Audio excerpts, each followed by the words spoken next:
Oke, sekarang kita lanjut lagi untuk yang kedua. Setelah nominal ada ordinal. Ordinal ini naik selevel lagi. Ibarat tadi tangga pertama ini naik tangga kedua. Kalau tadi data nominal sifatnya hanya untuk mengkategorisasikan, data ordinal ada lanjutannya. Data yang diperoleh dengan cara kategorisasi atau klasifikasi, tetapi di antara data tersebut terdapat hubungan. Contoh, langsung ke contoh biar lebih gampang. Ini contohnya, dilakukan suatu pengukuran untuk mengetahui tingkat pendidikan formal responden atau sampel tadi. Untuk itu, responden diminta untuk mengisi instrumen berdasarkan ijazah terakhir yang dimiliki dengan memilih salah satu alternatif jawaban. Ini contohnya nih dalam instrumen yang disebar. 1. Bagian tidak tamat SD, 2. SD, 3. SMP, 4. SMA, 5. S1. Apabila masing-masing jenjang diberikan skor, maka 0 untuk tidak tamat SD, 1 SD, 2 SMP, 3 SMA, 4 S1. Di situ menunjukkan adanya tingkatan nggak? Ya, kalau kita menilai berdasarkan tingkatan-tingkatan ijazah. Artinya kan ini ijazah. Ini tidak menilai kognitif seseorang, tidak, menilai ijazahnya. Kalau berdasarkan ijazah tentu yang tamat SD lebih tinggi daripada yang tidak. Yang SMP lebih tinggi dari yang SD. SMA lebih tinggi dari SMP. S1 lebih dari SMA dan seterusnya. Itu kalau kita menilai berdasarkan ijazah yang dimiliki. Tapi kalau dalam realitanya, apakah orang dengan pendidikan S1 lebih tinggi daripada orang yang di bawahnya? Belum tentu. Hal sederhana saja dalam mengantri misalnya, coba kalian perhatikan. Kadang yang gak mau ngantri, suka nyerobot itu biasanya orang malah yang berpendidikan. Alasannya karena saya sibuk, saya mau duluan. Gak boleh begitu dong. Atau yang sesederhana membuang sampah pada tempatnya. Apakah bisa dinilai dari tingkat pendidikan? Enggak. Makanya kalau kita bicara kognitif seseorang tidak bisa dinilai dari ijazah yang dimiliki saja. Padahal seharusnya pendidikan itu kan memanusiakan manusia. Makin tinggi pendidikannya harus makin menjadi manusia dia. Menjadi manusia tuh gimana? Tidak hanya tentang diri sendiri tapi juga tentang orang lain, orang di sekitarnya. Nah, untuk memperjelas, Ibu tambah satu lagi contoh deh.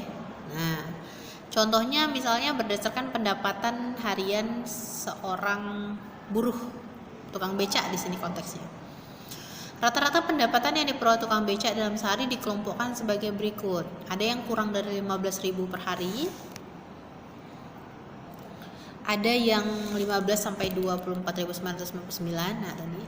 Ada yang 25.000 sampai 39 sampai ada yang lebih dari 40.000 per hari. Itu dikelompokkan. Yang mengelompokkan siapa ya? Peneliti. Berdasarkan ya pasti pertimbangan-pertimbangan tertentu. Apabila dikategorikan dalam peringkat, peringkat, tingkatan atau hubungan, maka skor tiap-tiap perolehan rata-rata pendapatan tukang becak adalah sebagai berikut. Skor 1 untuk yang kurang dari 15.000, skor 2 untuk yang seterusnya, sampailah skor 4 yang 40.000. Artinya ada tingkatan-tingkatan tadi. Ini kalau berdasarkan pendapatan. Berasa cukup ya untuk yang data ordinal. Pasti dapat ya bedanya antara nominal dan ordinal. Harus paham bedanya, jelas, dan kalian harus tahu bedanya kapan kita menggunakan nominal, kapan kita menggunakan ordinal. Untuk lebih jelasnya bisa kalian lihat dalam skripsi, hasil-hasil skripsi, atau di buku pegangannya masing-masing, kan sudah punya buku pegangan nih. Nah, lihat di situ contoh-contoh lainnya. Kalau membingungkan, kita diskusikan. Baik, kita masuk ke yang ketiga. Setelah data nominal, ordinal, selanjutnya kita akan masuk ke pembahasan skala data interval. Skala interval pada dasarnya sama dengan skala ordinal, hanya saja skala interval tingkat kekonkretannya jauh lebih tinggi dibandingkan data ordinal. Perbedaannya terletak pada adanya jarak di setiap kategori atau jenjang. Nah, sama seperti teorinya, data interval merupakan data yang diperoleh dengan cara pengukuran di mana jarak antara dua titik skala sudah diketahui. Di sini ada jarak ya. Jarak antara dua titik, artinya ada titik 1 dan titik setelahnya. Namun data ordinal tidak memiliki jarak yang sama antar kategori, sedangkan data nominal jaraknya sama. Misalnya, langsung saja kita lihat contoh, nah supaya lebih paham. Ini contohnya. Misalnya ini sebuah penelitian, ini kasus dalam sebuah penelitian. Seorang peneliti ingin mengetahui waktu rata-rata bangun tidur siswa SMA. Sehingga dikelompokkan 5 titik waktu berdasarkan skornya sebagai berikut. Jadi untuk yang pertama, yang bangun pada pukul 4:01 sampai 4:30. Jadi yang bangunnya sekitar pada saat itu.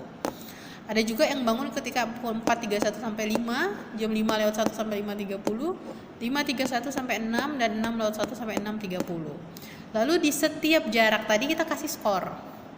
Untuk yang bangun pada pukul 4:01 sampai 4:30 ini kan paling awal ya, bangunnya sebelum subuh nih, sempat tahajud dulu. Skornya 5, skornya paling tinggi, sampai seterusnya turun 4, 3, 2, 1. Jadi nanti siswa yang menjawab pada rentang tersebut akan mendapatkan skor sesuai kategori yang sudah dibuat. Itu yang disebut dengan skala interval. Jadi ada jarak antara 2 titik skala yang sudah diketahui. Skor tadi, skor yang diberikan disusun berdasarkan rata-rata waktu bangun paling awal. Makanya yang dianggap paling bagus itu kan bangun lebih awal, makanya skornya lebih tinggi. Namun yang perlu diperhatikan adalah pada skala interval ini umumnya peneliti mengalami kesulitan untuk mendapatkan instrumen dengan skala interval untuk mengukur variabel yang sifatnya abstrak dan kompleks.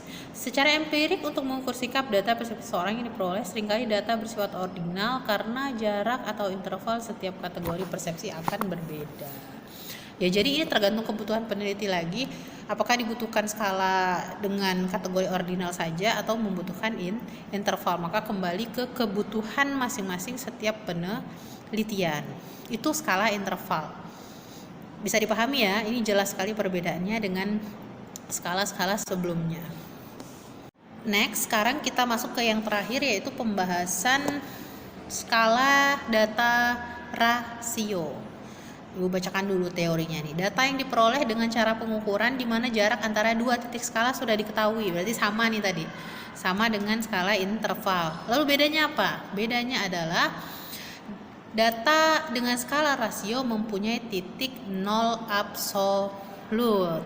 Apa tuh titik nol? Kita langsung lihat contohnya saja biar lebih paham. Dan perlu kalian ketahui dari 4 data ini, yang paling baik untuk digunakan adalah data dengan skala rasio. Tapi kembali lagi ke variabel dan kebutuhan masing-masing penelitian. Nah, ini contohnya. Misalnya hasil pengukuran mengenai kecepatan lari jarak 100 meter dari 10 orang pelari menggunakan stopwatch adalah sebagai berikut. Nah, jadi ada pelari 1 sampai pelari 10. Nah, itu silakan kalian baca, telaah dulu sebentar. Itu macam-macam ya, pelari 1:19, pelari 2:28, pelari 3:18 detik dan seterusnya. Intinya ada 10 pelari di sini. Nah, data di atas menunjukkan secara keseluruhan data waktu tempuh lari 100 meter yang merupakan data rasio. Nah, awalnya kan ini rasio ya.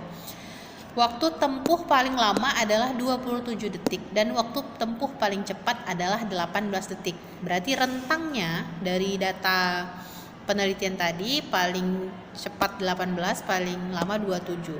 Maka dari 27 ke 18 tadi kalau kita kurangkan dapatlah 9 detik. Nah, artinya intervalnya atau jaraknya tadi 9 detik. Lanjut, sudah tahu jaraknya, cara yang dapat dilakukan adalah dengan mengetahui jarak, sudah 9 detik tadi. Maka apabila dibagi yang diketahui berjarak 9 detik, kita mau bagi nih kategorinya tergantung berapa. Misalnya kategorinya kita mau bagi cepat, sedang, pelan, berarti kan 3. Kalau mau ditambah 4 Bu, ya bagi 4. Tapi kan di sini kategorinya cepat, sedang, pelan, berarti 3 saja. 9 detik tadi kita bagi 3, maka range-nya atau jaraknya per interval kategori itu adalah 3 detik. Maka kita buat dari yang paling rendah 18 tambah 3 21. Maka yang paling cepat 18 sampai 21 detik. Buat lagi skala sedang yang lebih dari 21 sampai 22 4. Lalu buat lagi pelan yang lebih dari 24 sampai 27. Skornya tentu yang paling cepat yang skornya paling tinggi 3, 2, 1. Baru tadi kita kelompokkan, kita hitung frekuensinya per orang. Cepat ada berapa banyak? Nah, lihat yang slide sebelumnya tadi. Ini langsung jawabannya.